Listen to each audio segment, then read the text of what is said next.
देखिए आज हम लोग पढ़ेंगे नया सा टॉपिक ऑप्टिकल इंस्ट्रूमेंट, ठीक है, जिसको हम लोग बोलते हैं हिंदी में प्रकाशीय यंत्र। प्रकाशीय यंत्र।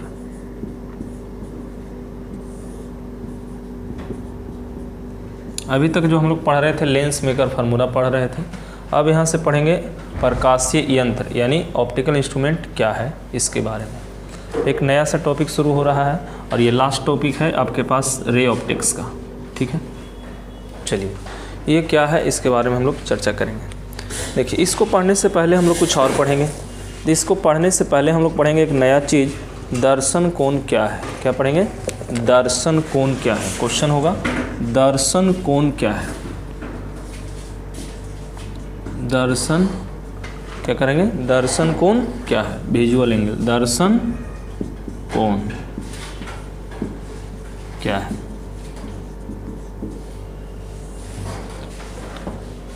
जैसे अगर कोई पूछेगा प्रकाशीय यंत्र क्या है तो ये भी आप बोल सकते हैं यहाँ पर।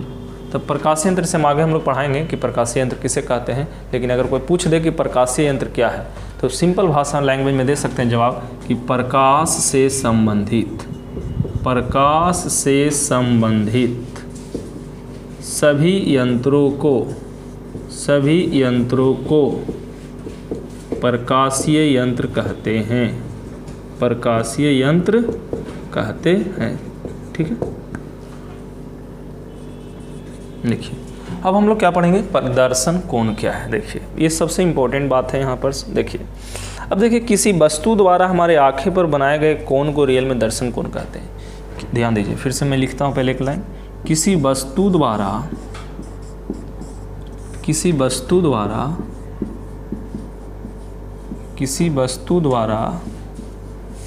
हमारे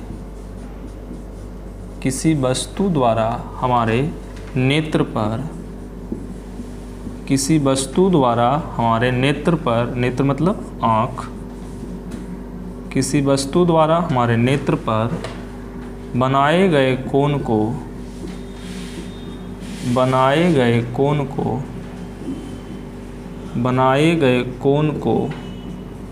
दर्शन कोण कहते हैं। दर्शन कोण कहते हैं, ठीक है। किसी वस्तु द्वारा हमारे नेत्र पर बनाए गए कोण को दर्शन कोण कहते हैं, ठीक है। इसे रियली में थीटे द्वारा सूचित करते हैं, स्टार करके लिख सकते हैं।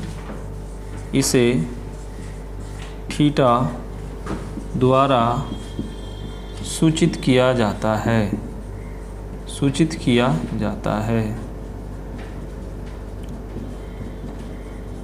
अब देखिए इसमें मेन होता क्या है। देखिए अब जैसे मान लीजिए कि आपके पास ये नेत्र है, ये आँखें हैं मान लो। तो ये जो आँखें हैं, मान लेते हैं कि इस तरह से आँखें हमारे पास है। मान लो कि इस तरह से हम एक अक्ष मान लिए है, प्रधान अक्ष, प्रिंसिपल एक्सिस। ये मान लो कोई ऑब्जेक्ट है ए बी, ठीक है। तो ये जो ऑब्जेक्ट है ए बी, तो जो हम लोग देखते हैं तो ये हमारे आँखें हैं इस तरह से यहाँ पर। तो आँख पर जो कोण बनता है थीटा, इधर से देखें या तो फिर इधर से भी देख सकते हैं थीटा। तो ये जो थीटा कोण बनता है इसको विजुअल एंगल बोलते हैं, ठीक है। और ये जो यहाँ ये इसको हम लोग रेटिना यहाँ बोलते हैं। क्या बोलते हैं इसको? रेटिना। तो यहीं पर इसका प्रतिबिंब बनता है, यही प्रतिबिंब यहाँ पर बनता है इसका।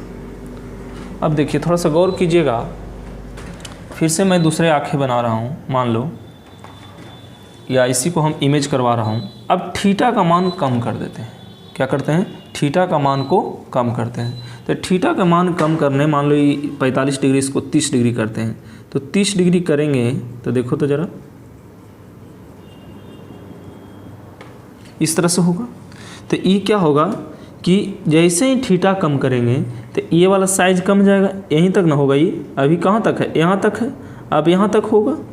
तो एंगल को घटाने या बढ़ाने से क्या होता है कि वस्तु का प्रतिबिंब क्या होता है? बदलता है। यानी एंगल कम करते हैं तो वस्तु का प्रतिबिंब छोटा होता है, एंगल बड़ा करते हैं तो प्रतिबिंब बड़ा होता है। अब कैसे? देखिए ध्यान दीजिए, आपको कभी सुई में धागा घुसाना रहता है या छोटा सा पाइप में देखना रहता है तो आँख को सिकुड़ा लेते हैं हम लोग। आँख को सिकुड़ाने का मतलब क्या है कि दोनों पल्ला इस तरह से सिकुड़ना, यानी एंगल कम बनता है। और जब कोई एकाएक बड़ा आदमी आ जाता है तो आँख पूरा फटता है। तो आँख पूरा फटने में कहने का मतलब क्या है कि हमारी, मान लीजिए कि हमारी जैसे इस तरह से, अब मान लीजिए छोटा सा वस्तु देखना है, आप यहाँ पर खड़ी हैं तो आपकी आँखें क्या होगा, ये कोण बनाएगा एक तरह से ये वाला। लेकिन अब कोई बड़ा सा आदमी खड़ा है तो आपके क्या होगा, इस तरह से बनाएगा। तो ये क्या हो गया, एंगल बढ़ा ना। यानी जब वस्तु बड़ा रहता है तो विजुअल कोण बड़ा बनता है, यानी दर्शन कोण का मान बड़ा होता है। और या दूसरे भाषा में कहें कि दर्शन कोण का मान कम होता है तो आपके पास प्रतिबिंब भी क्या होता है, छोटा बनता है। ये चीज़ ध्यान देना, फिगर आप उसको नोट कर सकते हैं, ठीक है। अब देखिए हम लोग एक चीज़ स्पष्ट पता चल गया यहाँ से कि दर्शन कोण के मान को बढ़ाने या घटाने से क्या होता है, प्रतिबिंब घटता बढ़ता है। यानी यहाँ से लिख सकते हैं एक बात, क्या लिख सकते हैं स्टार पॉइंट करके, कि दर्शन कोण का मान जितना अधिक होगा उतना ही बड़ा प्रतिबिंब बनता है। दर्शन कोण का मान, दर्शन कोण का मान, कोण का मान जितना अधिक होगा, जितना अधिक होगा, जितना अधिक होगा प्रतिबिंब, दर्शन कोण का मान जितना अधिक होगा उतना ही बड़ा प्रतिबिंब बनता है। उतना ही दर्शन कोण का मान जितना अधिक होगा उतना ही बड़ा प्रतिबिंब बनता है। उतना ही बड़ा प्रतिबिंब बनता है, उतना ही बड़ा प्रतिबिंब बनता है, ठीक है। चलिए ये हो गया एक बात। अब कोई पूछेगा, देखिए प्रकाशीय यंत्र क्या है, तो वहाँ से तो मैंने बोल ही दिया कि क्या है, प्रकाश से संबंधित सभी यंत्रों को प्रकाशीय यंत्र कहते हैं। लेकिन अब दूसरे भाषा में बोलेगा तो क्या कहेंगे, देखिए रियल में जो प्रकाशीय यंत्र का डिफिनीसन है वो तो सिंपल डिफिनीसन हुआ, लेकिन अब हम लोग जो प्रकाशीय यंत्र का डिफिनीसन देंगे वो एक अलग ढंग से देंगे जो हम लोग एग्जाम के दृष्टिकोण से काम करेगा। वो सिंपल अब नहीं जानते तो वैसे लिख सकते हैं, लेकिन अब पढ़ लिए हैं दर्शन कोण, तो दर्शन कोण के हिसाब से देंगे तो क्या होगा। देखिए प्रकाशीय यंत्र क्या है, प्रकाशीय यंत्र, देखिए तो अब प्रकाशीय यंत्र क्या है अगर कोई पूछेगा तो आप वैसे नहीं बोलेंगे, ठीक है, कि प्रकाश से संबंधित यंत्र को प्रकाशीय यंत्र कहते हैं। बोल सकते हैं, गलत वो भी नहीं है, लेकिन देखिए प्रकाशीय यंत्र यानी कि ऑप्टिकल इंस्ट्रूमेंट को हम लोग प्रयोग में क्यों लाते हैं, तो प्रयोग में एक ही कारण से, जैसे एग्जांपल देख सकते हैं, सूक्ष्मदर्शी, दूरबीन, टेलीस्कोप, माइक्रोस्कोप, ये सब क्या है आपके पास ऑप्टिकल इंस्ट्रूमेंट है। तो इसका प्रयोग किस लिए करते हैं, तो इसका प्रयोग हम इसलिए करते हैं कि जब कोई चीज़ नहीं दिखता है, छोटा वस्तु, तो उसको बड़ा करके देखने के लिए करते हैं, या फिर कोई बड़ा वस्तु है तो उसको छोटा करके हम लोग देखने का प्रयास करते हैं। तो छोटा बड़ा करना यानी प्रतिबिंब को छोटा बड़ा करना, तो उसी के लिए तो हम लोग ऑप्टिकल इंस्ट्रूमेंट का प्रयोग करते हैं। यानी एक तरह से कहें कि छोटा बड़ा देखने के लिए क्या छोटा बड़ा होना चाहिए, तो दर्शन कोण का मान बड़ा और छोटा होना चाहिए। तो कह सकते हैं वैसा यंत्र जो क्या करे, दर्शन कोण के मान को बढ़ाया या घटाने का कार्य करे। वैसा यंत्र जो दर्शन कोण के मान को घटाने या बढ़ाने का कार्य करे, तो उस यंत्र को हम लोग क्या कहेंगे, प्रकाशीय यंत्र कहेंगे। ये नहीं कि प्रकाशीय यंत्र है और दर्शन कोण के मान को बढ़ा रहा है और घटा ही नहीं रहा, तो प्रकाशीय यंत्र का कार्य फिर नहीं कर पाएगा। जैसे लिख सकते हैं यहाँ से प्रकाशीय यंत्र क्या है, लिख सकते हैं वैसा यंत्र जो हमारे आँख पर, वैसा यंत्र, वैसा यंत्र जो हमारे नेत्र या आँख, लिख सकते हैं वैसा यंत्र जो हमारे नेत्र या आँख पर बनाए गए दर्शन कोण, नेत्र या आँख पर बनाए गए दर्शन कोण, बनाए गए दर्शन कोण, बनाए गए दर्शन कोण, ध्यान दो, बनाए गए दर्शन कोण के मान को दर्शन कोण के मान को बढ़ाता या घटाता है, बढ़ाता या घटाता है, उसे प्रकाशीय यंत्र कहते हैं, उसे प्रकाशीय यंत्र कहते हैं।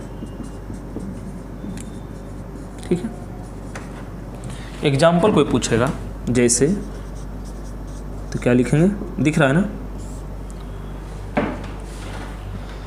देखिए, तो जैसे में क्या करेंगे हम लोग यहाँ से सरल सूक्ष्मदर्शी, संयुक्त सूक्ष्मदर्शी कह सकते हैं, सरल सूक्ष्मदर्शी संयुक्त सूक्ष्मदर्शी, संयुक्त सूक्ष्मदर्शी, ठीक है, सरल सूक्ष्मदर्शी, संयुक्त सूक्ष्मदर्शी, और हम लोग दूरबीन या पावर का चश्मा कहते हैं। दूरबीन, सिंपल भाषा में पावर का चश्मा या चश्मा, धूप वाला चश्मा नहीं, पावर का चश्मा, ठीक है। तो ये सारे क्या हो गया, आपके पास एग्जाम्पल हो गया। चलिए अब हम लोग, ये तो हो गया कि दर्शन कोण क्या है, प्रकाशीय यंत्र क्या है। अब इसमें हम लोग पढ़ेंगे नया सा टॉपिक, सरल सूक्ष्मदर्शी क्या है, ठीक है। इस पर नोट कीजिए और हम आगे हेडलाइन देते हैं। चलिए, तो ये हो गया दर्शन कोण और प्रकाशीय यंत्र। अब इसको हम हटा रहे हैं।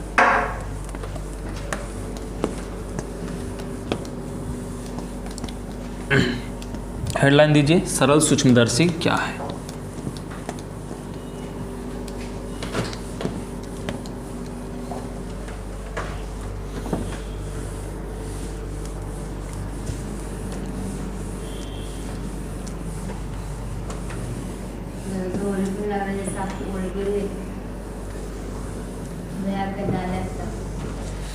लेके तो 2 मिनट फिर से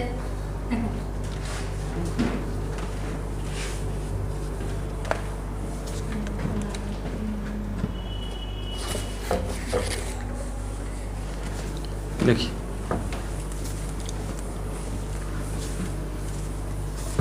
सरल सूक्ष्मदर्शी बहुत इंपॉर्टेंट क्वेश्चन है ये, इसको बीबीआई कह सकते हैं। सरल सूक्ष्मदर्शी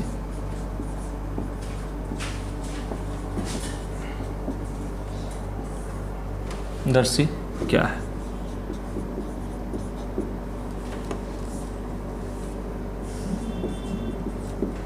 देखिए, इतना तो क्वेश्चन छोटा है, लेकिन ऐसे पूछेगा नहीं, पूछेगा तो ऐसे नहीं पूछेगा, इसमें और जोड़ देगा। क्या बोलेगा, इसके सिद्धांत, बनावट और आवर्धन क्षमता। इसके सिद्धांत, इसके सिद्धांत,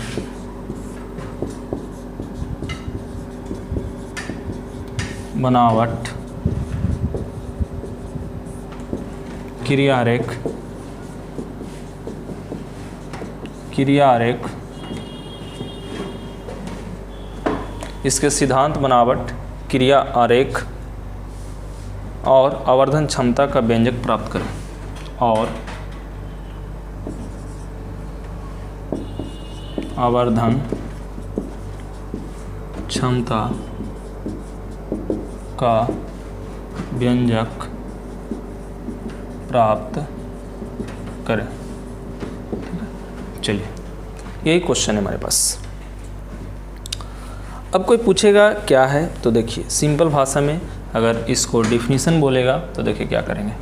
अब कहेगा सरल सूक्ष्मदर्शी क्या है, तो सबसे पहले सरल सूक्ष्मदर्शी का फिगर भी हम लोग बना सकते हैं, ठीक है। और नहीं तो फिर पहले इसको सिद्धांत और इसके बारे में लिख सकते हैं।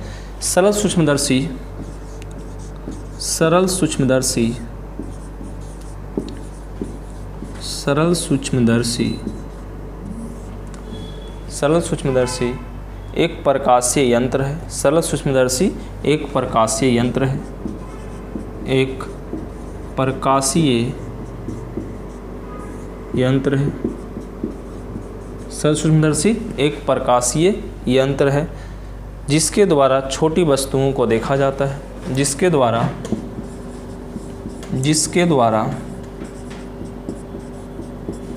छोटी वस्तुओं को, जिसके द्वारा छोटी वस्तुओं को देखा जाता है। सरल सूक्ष्मदर्शी एक प्रकाशीय यंत्र है जिसके द्वारा छोटे वस्तुओं को देखा जाता है। तो इस तरह से इसके डिफिनीशन के रूप में लिख सकते हैं। अब इसके सिद्धांत रहेगा,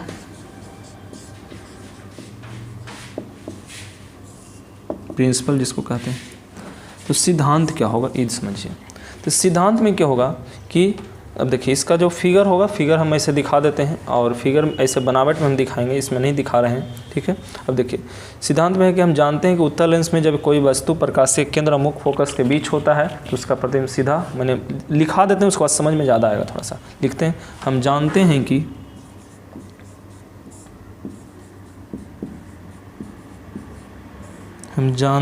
कि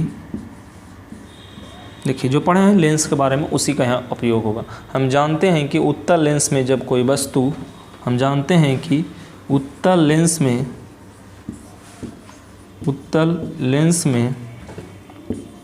कोई वस्तु, उत्तल लेंस में कोई वस्तु, ध्यान दो, हम जानते हैं कि उत्तल लेंस में कोई वस्तु प्रकाशीय केंद्र और मुख्य फोकस के बीच, प्रकाशीय केंद्र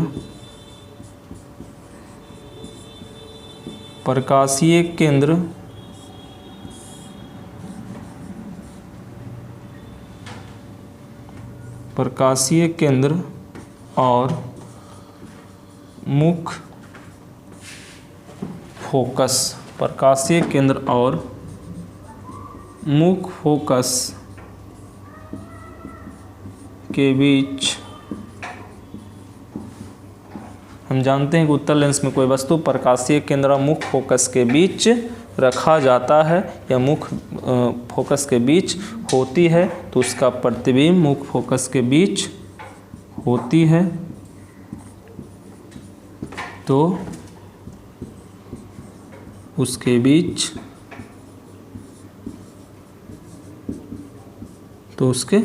मुख्य फोकस के बीच होती है, तो उसका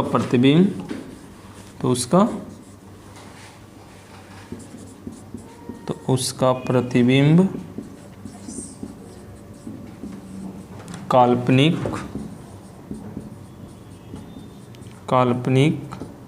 सीधा वस्तु से बड़ा, काल्पनिक सीधा वस्तु से बड़ा बनता है, सरल सूक्ष्मदर्शी इसी सिद्धांत पर कार्य करती है, ठीक है। ये हो गया आपके पास सिद्धांत। अब हम लोग लिखेंगे बनावट, क्या लिखेंगे? बनावट, ठीक है। चलिए बनावट में क्या होगा, देखिए बनावट में क्या होगा कि ये जो रहता है धातु का फ्रेम में रहता है या लकड़ी के फ्रेम में एक उत्तल लेंस कस दिया जाता है जिसकी फोकस दूरी बहुत कम होती है। लिख सकते हैं धातु के फ्रेम में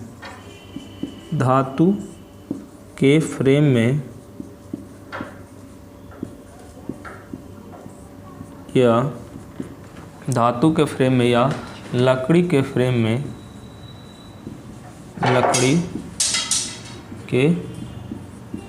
फ्रेम में उत्तल लेंस को, इस धातु के फ्रेम में या लकड़ी के फ्रेम में उत्तल लेंस को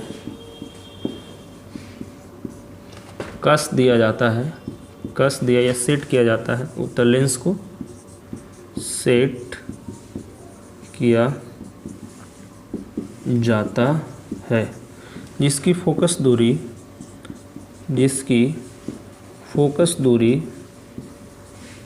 बहुत कम होती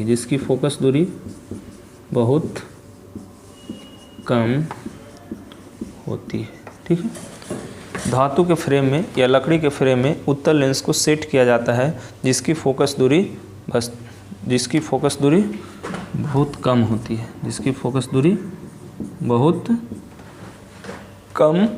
है, ठीक है। अब देखिए इसकी बाहरी बनावट क्या होता है और अंदर की बनावट क्या होता है। जो देखिए इसकी बाहरी बनावट इस तरह से आप देखे होंगे कभी कभी,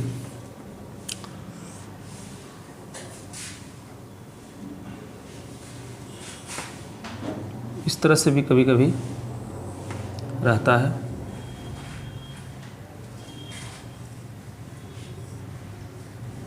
इस तरह से इधर से देखते हैं हम लोग, इस तरह से इसको इधर से ये लेंस लगा हुआ रहता है यहाँ पर, या कभी कभी सिंपल में ऐसे भी दे देता है बना करके, हम देखे होंगे बाज़ार में मिलता है दूरबीन इस तरह से, इस तरह से। ये क्या है? सरल सूक्ष्मदर्शी, सरल सूक्ष्मदर्शी इस तरह से रहता है। या इसकी फिगर जो होता है ऐसे तो होता ही है, इसको जो रियल में कार्य करता है वो देखिए कैसे होता है।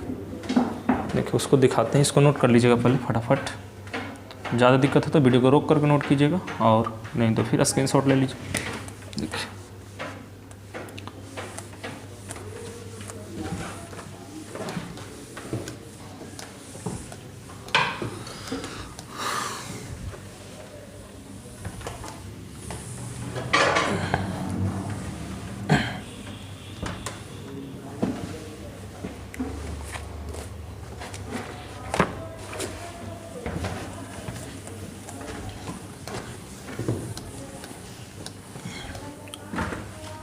देखिए अब हम लोग यहाँ से फिगर जो रियल में बनाते हैं वो देखिए कैसे बनता है। रियल में मान लीजिए कि एक ये है क्या, सरल सूक्ष्मदर्शी जिसको सिंपल माइक्रोस्कोप बोलते हैं। ये एक उत्तल लेंस है, ठीक है। तो रियल में इसको डायरेक्ट रूप से आप ऐसे भी, जैसे ऐसे देख रहे हैं ना, अब इसको कभी कभी ऐसे भी, इसको फिगर को ऐसे भी बना सकते थे। शॉर्ट में ऐसे हो गया, एक हैंडल लगा दिया इस तरह से, ऐसे सिंपल में ऐसे भी इसको हम लोग लगा सकते हैं, ठीक है। इस तरह से आप भी बना सकते हैं, इसको बना करके देख सकते हैं। इस तरह से क्या है, एक लेंस है, उसको सेट कर दिया इस तरह से लकड़ी का यह फ्रेम है, ठीक है। अब हम देखिए लेंस ये है, अब इसको ऐसे लेंस है मैंने रखा, अब इसको खड़ी करके, जैसे ये ऐसे लेंस है अब इसको ऐसे रखा है। अब देखिए इसका ये प्रधान अक्ष, ठीक है। तो इसकी जो प्रधान अक्ष प्रिंसिपल एक्सिस है, अब यहाँ पर कोई वस्तु रखिएगा तो इसका कुछ ना कुछ प्रतिबिंब बनेगा। देखिए तो कहाँ रखते हैं, तो इसको हम लोग जनरली फोकस के अंदर रखते हैं। कहाँ रखते हैं? फोकस के अंदर रखते हैं। तो देखिए मान लीजिए इसका फोकस यहाँ पर होगा कहीं, अब वस्तु को आपने कहाँ रखा, यहाँ रखा, ध्यान देना। आई क्या है इसका? ऑप्टिकल सेंटर है, प्रकाशीय केंद्र है।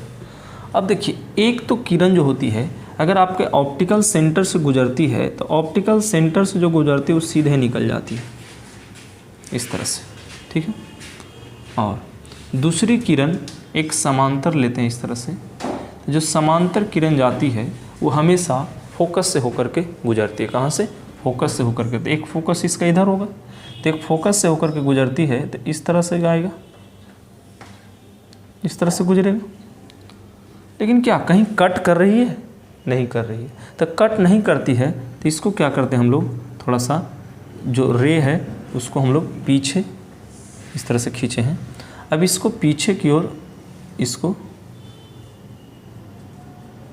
ऐसे मैंने इसको थोड़ा पीछे की ओर बढ़ाते हैं और इसको भी, तो ये शायद यहाँ पर इस तरह से कटता हुआ प्रतीत होता है। तो कटता हुआ जो प्रतीत होता है इसका यही एक इमेज के रूप में प्राप्त होता है। ये मान लीजिए वस्तु क्या है, ए बी, इसकी प्रतिबिंब क्या हो गया, ए डैश बी डैश, ठीक है। अब देखिए दिखेगा कैसे, तो ये जैसे हम लोग को ये आ रहा है तो यहाँ पर हम लोग एक अपना आँखों को रखेंगे। कहने का मतलब है कि इस तरह से हम लोग देखेंगे तो वस्तु ये है लेकिन ये छोटा वस्तु है, इसका प्रतिबिंब बहुत बड़ा दिखेगा। तो हमारी आँखें क्या होगा, मान लीजिए कि यहाँ पर हमारी आँखें हैं, तो हमारी जो आँखें यहाँ पर होगा इस तरह से। अभी अपना हिसाब है कि आप कैसे आँख बनाते हैं, तो आप पर डिपेंड करता है। मान लीजिए इस तरह से हम लोग बनाते हैं, ठीक है।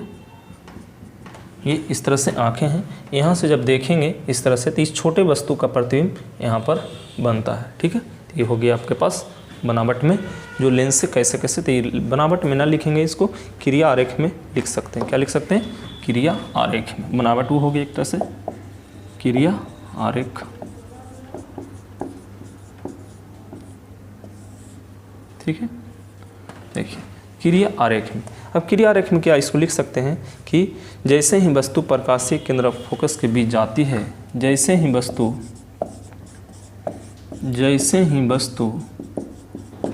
प्रकाशीय केंद्र, जैसे ही वस्तु प्रकाशीय केंद्र जैसे ही वस्तु प्रकाशीय केंद्र और फोकस के बीच जाती है और फोकस के बीच जाती है, फोकस F के बीच जाती है, उसका प्रतिबिंब काल्पनिक, उसका प्रतिबिंब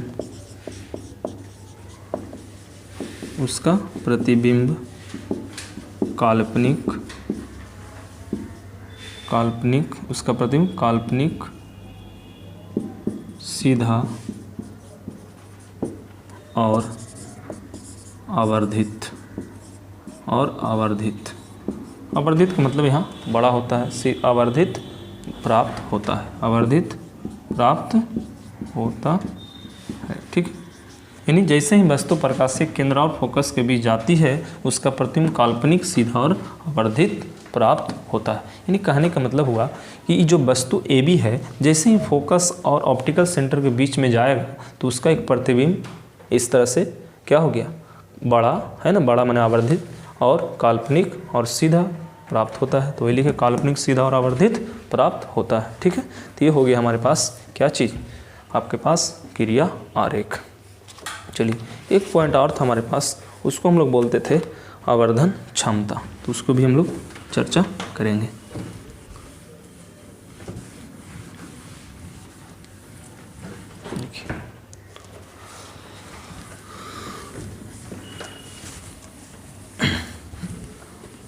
देखिए आवर्धन क्षमता,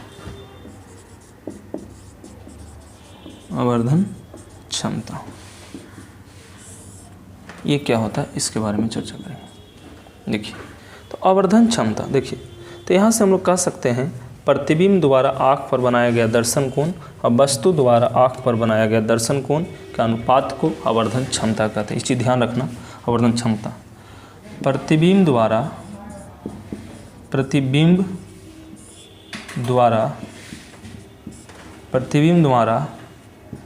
नेत्र पर बनाए गए दर्शन कोण, प्रतिबिंब द्वारा नेत्र पर बनाए गए दर्शन कोण तथा प्रतिबिंब द्वारा नेत्र पर बनाए गए दर्शन कोण तथा वस्तु के द्वारा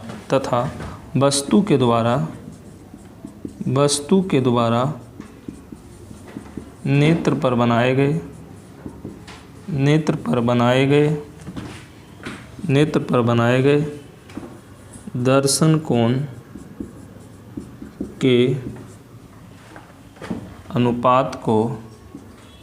दर्शन कोण के अनुपात को प्रतिबिंब के द्वारा नेत्र पर बनाए गए दर्शन कोण तथा वस्तु के द्वारा नेत्र पर बनाए गए दर्शन कोण के अनुपात को आवर्धन क्षमता कहते हैं।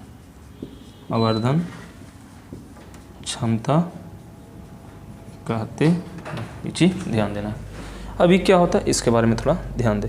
अब इसे कैपिटल M द्वारा रियल में सूचित करते हैं, कहीं कहीं स्मॉल हो जाता अलग बात है, लेकिन इसे नीचे लिख देता है स्टार्ट करके। इसे M द्वारा सूचित किया जाता, ठीक है, इसे M द्वारा सूचित किया जाता है। अब देखिए तो यहाँ से आवर्धन क्या हो गया, क्षमता हो गया। अब थोड़ा सा दोनों को विस्तार से हम लोग देखने का प्रयास करते हैं। देखिए मैंने अभी कुछ देर पहले पढ़ाया था क्या, दर्शन कोण। दर्शन कोण किसे कहते हैं, तो दर्शन कोण में हम लोग वस्तु के द्वारा नेत्र पर बनाया गया कोण को दर्शन कोण कहते हैं। वस्तु के द्वारा नेत्र पर बनाया गया कोण को दर्शन कोण कहते हैं। तो देखिए जो वस्तु होती है, वस्तु हम लोग जो देख पाते हैं तो हमेशा वस्तु को स्पष्ट दर्शन की न्यूनतम दूरी पर देख पाते हैं। तो स्पष्ट दर्शन की न्यूनतम दूरी जो होती है हम लोग को पता है 25 सेंटीमीटर होती है। जैसे मान लीजिए कि आपके पास ये आँखें हैं, क्या है, ये नेत्र है, ये क्या है, नेत्र है। तो नेत्र है यहाँ पर, अगर यहाँ पर कोई वस्तु इस तरह से रखा गया है AB, ध्यान दें ये क्या रखा गया AB, तो इसका जो कोण बनता है थीटा बनता है। तो ये जो थीटा बनता है तो ये नेत्र पर रखा गया है। अब यहाँ पर से देखिए, थोड़ा सा गौर कीजिए, थोड़ा सा क्या गौर करना है, ये नेत्र है, ये लेंस नहीं है, क्या है, नेत्र है, ठीक है। ये क्या है, हमारे आँखें हैं, क्या है, हमारे आँखें हैं, यहाँ पर आँख है, ठीक है। अब ध्यान दो, थोड़ा सा समझो, जैसे मान लो कि अब कुछ पढ़ना रहता है, मान लो तो कुछ हम लोग को पढ़ना रहता है, तो अब मान लो कि इसी में कुछ लिखा हुआ, सपोज दैट, तो इसमें हमको कुछ लिखा हुआ है, अब इसको हम लोग को पढ़ना रहता है तो यहाँ पर रखते हैं, तो हमारी आँख के डिस्टेंस यहाँ, इसकी डिस्टेंस कितना हुआ, 25 सेंटीमीटर लगभग, डी इसको बोलते हैं। लेकिन अब इसके में लेंस के द्वारा पढ़ना है, तो क्या वस्तु यहीं रहेगा, नहीं, कोई जरूर नहीं, वस्तु को हम यहाँ भी रख सकते हैं, यहाँ भी रख सकते हैं, यानी फिर लेंस के अनुसार वस्तु को रखेंगे, लेकिन प्रतिबिंब हमेशा कितना पर बनता है, तो 25 सेंटीमीटर पर बनता है, यानी डी पर बनता है। तब देखिए ये जो प्रतिबिंब बन रहा होगा A डबल डैश, तो इसको हम लोग डी बोलते हैं, डी माने 25 सेंटीमीटर, डी क्या है रियली में 25 सेंटीमीटर, जिसको स्पर्श दर्शन की न्यूनतम दूरी पढ़ते हैं, 10th क्लास में पढ़ना था। चलिए, तो ये आपके पास डी हो गया, ठीक है। और ये दूरी कुछ और होगा, तो इस दूरी को हम लोग x मानते हैं, क्या मानते हैं, x मानते हैं। कहाँ, वस्तु की दूरी को x मान रहे हैं, इसको क्या बोल रहे हैं, d बोल रहे हैं। लेकिन बढ़िया से समझिएगा, स्पष्ट, मैंने क्या बोला यहाँ पर, आवर्धन क्षमता, तो आवर्धन क्षमता में क्या बोला, जो ध्यान दीजिए, तो आवर्धन क्षमता में मैंने बोला प्रतिबिंब द्वारा नेत्र पर बनाए गए दर्शन कोण, प्रतिबिंब द्वारा, और फिर क्या बोले, वस्तु द्वारा नेत्र पर बनाए गए दर्शन कोण। तो प्रतिबिंब द्वारा, तो ये रियल में जो है अभी प्रतिबिंब बन रहा है A डैश B डैश, तो ये प्रतिबिंब, तो देखो वस्तु यहाँ पर ही नहीं रखाएगा, ये प्रतिबिंब किस, ये वस्तु किसके लिए रखा गया है, तो इस लेंस के लिए रखा गया। ऐसे हम लोग देखेंगे वस्तु को, तो यहाँ रख के नहीं देखेंगे, हम लोग इस वस्तु को फिर से यहीं रख के देखेंगे। तो यहीं रख के अगर इस वस्तु को यहाँ पर रखोगे, यहाँ पर रखोगे, तो यहाँ पर रखोगे, तो देखो तो इसका नेत्र पर जो कोण बनेगा कुछ अलग बनेगा ना, देखो तो ये कोण ये बनेगा, ये वाला क्या होगा, ये होगा। लेकिन यहाँ पर हम लोग यहाँ पर चर्चा कर रहे हैं, लेकिन यहाँ नहीं, यहाँ पर हमेशा ध्यान दें, ये थीटा हुआ, ये डिस्टेंस मान ली क्या है तुम्हारा, आई है, क्या है, आई है, क्या है, आँख है, तो इसकी डिस्टेंस क्या होगा, डी होगा। और अगर इसको हम लोग डॉट डॉट से डिनोट करते हैं, तो इसको क्या बोलते हैं, A डैश, इसको क्या बोलते हैं, B डैश। ये भी जो आपके पास डिस्टेंस लेंगे, तो ये भी डिस्टेंस डी होगा, तो इसको क्या बोलेंगे, अल्फ़ा बोलेंगे। जनरली दर्शन कोण को क्या बोलते हैं हम लोग, अल्फ़ा बोलते हैं, ठीक है। तो ये चीज़ ध्यान रखना है। या अब कहीं अल्फ़ा भी ले सकते हैं, कहीं बीटा भी ले सकते हैं, आप पर डिपेंड करता है कि अल्फ़ा लेते हैं कि बीटा लेते हैं, उससे आपका मर्जी है कि आप क्या लेते हैं, थीटा लेते हैं, अल्फ़ा लेते हैं, वो तो लेने पर है कि क्या आप ले रहे हैं वहाँ पर। अब देखिए, अब इसको आगे हम लोग चर्चा करते हैं, तो क्या होगा, इसको इस एम द्वारा सूचित करते हैं। अब इस मैंने इसमें फिगर में अब देखिएगा तो क्या होगा, तो फिगर में फिर अब त्रिभुज से देखना ही पड़ेगा। तो देखिए कोई जरूर नहीं, एक का अल्फा मान लेंगे तो एक को बीटा मान लेंगे, आप अपने अनुसार। तो हम लोग क्या लिखें, तो देखो रियल में जो नेत्र है तो थीटा माने, तो थीटा को हम लोग अल्फ़ा भी लिख सकते हैं और थीटा भी लिख सकते हैं। तो इसको जनरली अल्फ़ा मान लेते हैं, इसको क्या मान लेते हैं, बीटा मान लेते हैं। तो आप फिगर को जैसे जहाँ पर लिखें, ये दोनों फिगर को आप बनाएंगे वहाँ पर, ठीक है। यानी ये वाला फिगर हटा देते हैं, देखिए, तो ई जहाँ लिखें उस फिगर को वहाँ पर बनाएंगे। अब वहाँ पर फिगर को बनाएंगे तो आवर्धन क्षमता, तो आवर्धन क्षमता को यहाँ से किससे सूचित किए, एम से। तो एम बराबर यहाँ से जो लिखेंगे एम बराबर, तो यानी आवर्धन क्षमता बराबर, तो फिगर बना के फिगर दोनों पहले बना लेंगे, उसके बाद लिखेंगे। तो एम बराबर क्या लिखेंगे, तो एम बराबर जो लिखेंगे हम लोग क्या लिखे हैं, प्रतिबिंब द्वारा नेत्र बनाया गया कौन, तो उसको हम लोग बोलेंगे बीटा, इसको क्या बोलेंगे अल्फ़ा। एम बराबर क्या होगा, बीटा बटा अल्फ़ा। अब देखिए स्पष्ट नहीं पता चला तो मैं फिर से एक फिगर बनाता हूँ, जो आप बनाइएगा तो स्पष्ट समझ में आएगा। देखिए इसी में ध्यान देना, थोड़ा सा ध्यान देना है। देखिए अभी वस्तु यहाँ हो जाए तो इसका क्या होगा, ये वाला देखिए, ये देखिए, तो ई जो अगर ए बी वस्तु होगा तो ई कोण क्या होगा, अल्फ़ा होगा, और ई वाला जो कोण देख रहे हैं ये क्या होगा, बीटा होगा। ठीक है, तो आप दोबारा फिगर इसको बना लीजिएगा यहाँ पर मन करे तो, और नहीं दोबारा बने तो हम बना देते हैं दोबारा। देखिए कैसे,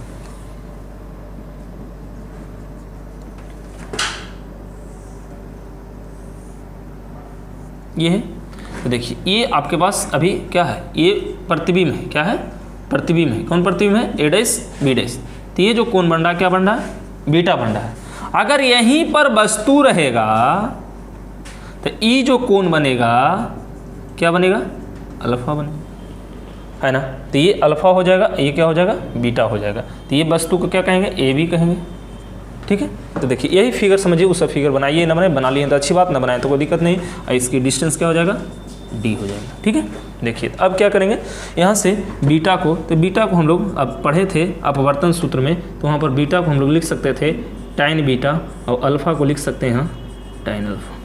ठीक है, तो एम बराबर क्या हो गया, tan बीटा बटा tan अल्फ़ा। अब कैसे हो गया जी समझिए। तो रेडियन में जब लेते हैं तो बीटा को tan बीटा और अल्फ़ा को tan अल्फ़ा हम लोग लिख सकते हैं, पहले भी हम लोग पढ़ चुके हैं। अब देखिए यहाँ से आगे बढ़ते हैं। अब यहाँ से देखिए तो tan बीटा का फार्मूला क्या होगा, tan अल्फ़ा का बीटा का फार्मूला क्या होगा। तो देखिए यहाँ से इसको मिटा रहे हैं।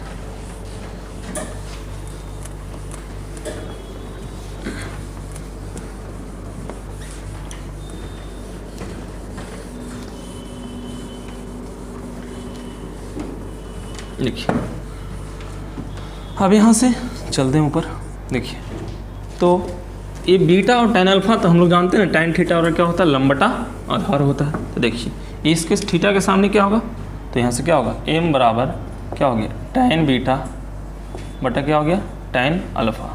तो बीटा की जगह यहाँ से लिख सकते हैं आप, क्या लिख सकते हैं tan बीटा की जगह, तो a डैश b डैश क्या लिखेंगे a डैश b डैश बटा d, a dash b dash बटा d, है कि नहीं। और नीचे क्या हो जाएगा फिर अपने भाषा में लिखेंगे। तो देखिए अब यहाँ पर ऐसे लिखें, ये फिगर से चाहे वो फिगर से, दोनों में थोड़ा सा अंतर होगा। अंतर क्या होगा यही चीज़ ध्यान देना। तो यहाँ पर जो अंतर लिखेंगे तो a डैश b डैश बटा d लिखेंगे। अब a डैश b डैश बटा d लिखेंगे यहाँ भी तो क्या हो जाएगा a b और बटा क्या होगा d होगा।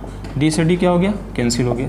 m इक्वल टू कितना हो गया a डैश b डैश बटा a b हो गया। ठीक है, तो a डैश b डैश बटा a b हो गया, m हो गया। अब देखिए पुनः फिर से त्रिभुज में देखते हैं, पुनः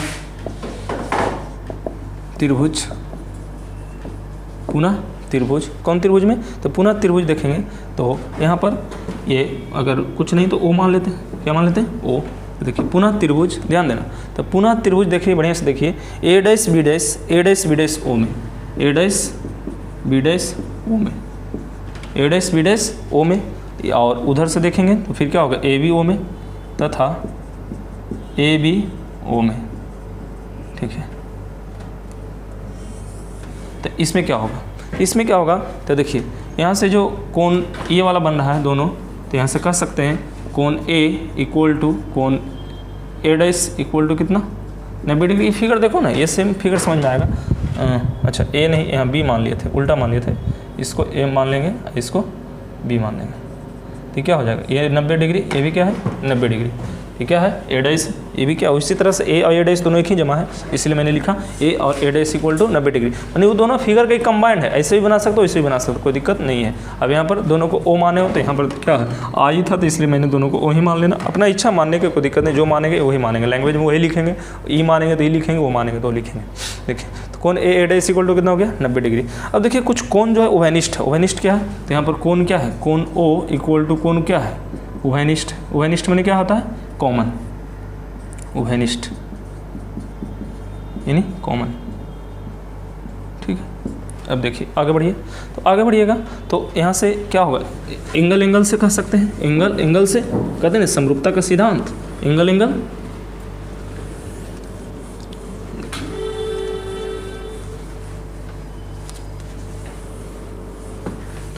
यहाँ से कह सकते हैं एंगल एंगल से, है ना। तो एंगल एंगल मैंने दोनों एंगल क्या है एक तरह से बराबर है। तो यहाँ से कह सकते हैं कि त्रिभुज क्या होगा, त्रिभुज ध्यान दो, त्रिभुज क्या होगा a dash b dash, a dash b dash o समरूप त्रिभुज a b o। अब दोनों क्या हो गया त्रिभुज समरूप हो गया।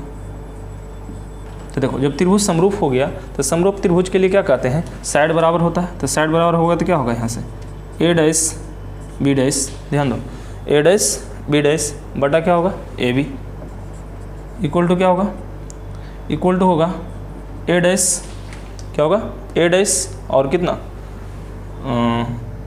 a डैश o बटा ए ओ, है ना। तो देखो अब फिगर से देखोगे तो थोड़ा सा दूसरा समझ में आएगा। देखो थोड़ा फिगर से देखेंगे तो क्या होगा, इस तरह से रियल में क्या है ये है।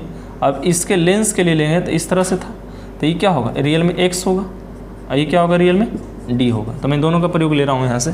तो यहाँ से क्या कर सकते हैं, अब इस फिगर से नहीं रियल में उस फिगर से हम लोग चर्चा कर रहे हैं। तो यहाँ से क्या हो जाएगा आकर के, तो यहाँ से जो होगा यहाँ से क्या हो जाएगा ये हो जाएगा आपके पास d और बटा क्या हो जाएगा x, क्या हो जाएगा d बटा x हो जाएगा। तो d बटा x हो जाएगा। अब ऐसा क्यों लिखूँ, तो m बराबर क्या है देखो तो जरा a डैश b डैश बटा A B, A dash B dash बटा ए बी।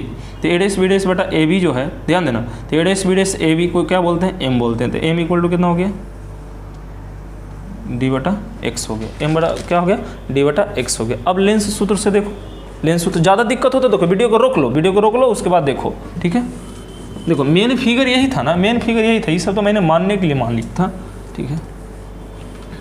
देखिए अब यहाँ से लेंस सूत्र क्या पढ़ते हैं, लेंस सूत्र से, तो लेंस सूत्र से क्या होगा, तो लेंस सूत्र क्या होता है 1/v minus 1/u equal to क्या होता है 1/f होता है।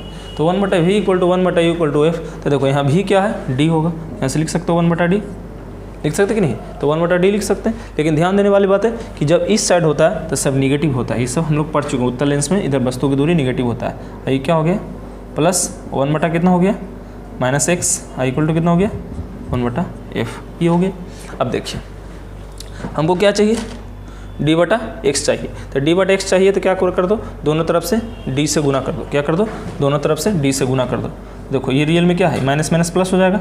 अब यहाँ से लिख सकते हो 1/-d plus 1/x equal to 1/f, है ना। दोनों तरफ d से गुना करने पर, दोनों तरफ d से गुना करने पर, तो d से गुना करेंगे तो क्या होगा, d/-d plus d/x equal to 1/f। तो 1/f क्या लिख सकते हैं, d/f, d से गुना कर दिए तो d कैंसिल हो जाएगा, तो यहाँ से क्या होगा, तो यहाँ से हो जाएगा -1 प्लस d/x इक्वल टू कितना d/f।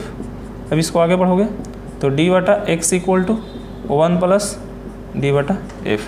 तो देखो यहाँ से d/x को क्या बोलते हैं, m बोलते हैं, तो d/x को m बोलते हैं, तो यहाँ से क्या लिख सकते हैं, m इक्वल टू कितना हो गया 1 प्लस d/f हो गया, ठीक है। m इक्वल टू कितना हो गया d/f हो गया। तो m क्या है, m क्या है, आवर्धन क्षमता है, तो यही आवर्धन क्षमता हो गया, क्या हो गया आवर्धन क्षमता, ठीक है। आवर्धन क्षमता थोड़ा सा लॉन्ग है, लेकिन समझोगे तो कोई लॉन्ग नहीं है, सब ठीक ठाक ही है, बेहतर ही है, ढंग से देखोगे तो कोई दिक्कत नहीं होने वाला है। तो यही हम लोग को निकालना रहता है। तो कह सकते हैं सरल सूक्ष्मदर्शी की आवर्धन क्षमता 1 प्लस d/f होती है। d क्या है, d स्पर्श दर्शन की न्यूनतम दूरी, f क्या है फोकस दूरी है, ठीक है। फिर समझें, ज़्यादा दिक्कत है तो इसको क्या बोलते हैं, आवर्धन क्षमता, क्या बोलते हैं आवर्धन क्षमता। ये क्या है, लेंस की फोकस दूरी, लेंस की फोकस दूरी, ठीक है। और ये क्या है, d स्पष्ट दर्शन की न्यूनतम दूरी, स्पष्ट दर्शन की न्यूनतम दूरी, जिसको हम लोग क्या बोलते हैं 25 सेंटीमीटर, ये फिक्स होता है। तो यही हो गया सरल सूक्ष्मदर्शी की आवर्धन क्षमता। तो आज के लिए इतना ही, और हम लोग नेक्स्ट क्लास पढ़ेंगे संयुक्त सूक्ष्मदर्शी, और नेक्स्ट क्लास क्या पढ़ेंगे हम लोग, संयुक्त सूक्ष्मदर्शी क्या है। Thank you.